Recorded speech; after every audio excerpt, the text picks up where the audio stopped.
All right, highlights from our trading chat room today, greatstockpicks.com on Wednesday. The very first call didn't even have on watch till I found it in the first 5 minutes. Clearwire, these are 5 minute candles, and this caught my attention. Very nice gap up here, massive volume, and then I switched to the daily chart and loved where it was breaking out to. It was kind of a breakout on the daily over that $2 area. So let it trade for a little bit. And then it kind of put in 3 candles there with a high of 210. The earlier high of the day, 215. I put out the call 211. Should get us through 215 and maybe a nice move. And the worst case stop 204. Excuse me. So basically, looking to call it above this little base here with a stop below this base, and it worked and held all day. There's the trigger. And nicely to 225. Remember, these are 5 minute candles, so within about 30 minutes it's to 225. That's a 14-cent move. Doesn't sound like much on a $2 stock, though, and end up closing at the high of the day for any swing traders all the way up at 230 something. So it's nice to look at this candle and see we got it at 211 on about 7 cents risk. And this could be multi-day. I'm not holding any anymore, but it was a great way to start my day. Very nice percentage gain. Another early call, we had DN is getting a lot of attention lately after this huge gap down. Now it's trying to climb up into the gap. One of our members pointed it out early this morning. It's been strong, and it had a nice little early push and then kind of a flag pattern. I just said, let's just make it take out the high of the day. I bet it gets a push above that. So called it at 13.49 when it looked like this. I said if it gets through the high of the day, 13.49. I think the stop was about 20 cents below.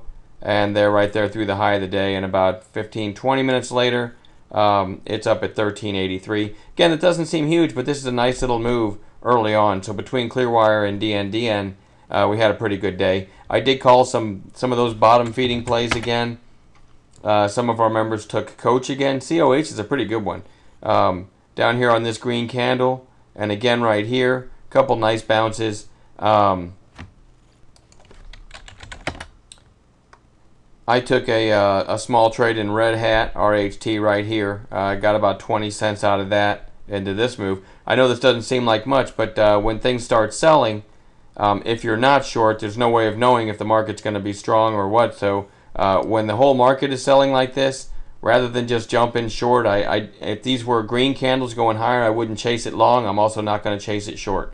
So what I do is just build a list, and then using the methods we teach, try to catch these little bounces like this. The beauty of them are that the stop is very close. The trigger and the stop are very close to each other. Not a great bounce in almost anything today, but did have a couple nice trades like that.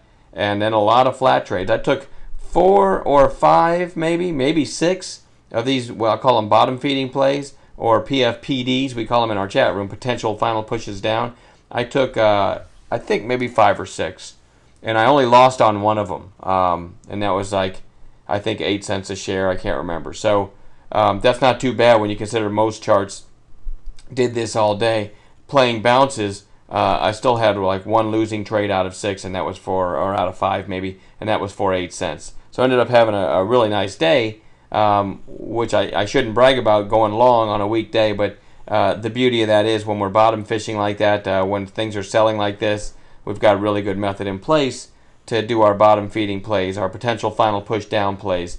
And to trade defensively, you can make money almost all the time on them. They're not always going to work, but the beauty of it is this was 5 out of 6 on the PFPDs today on a weekday where almost nothing bounced. You can imagine how well it works on individual stocks that are selling like this when the market has a little more strength. So my favorite setup by far. All right, I'm not going to babble anymore. We will talk to you guys later.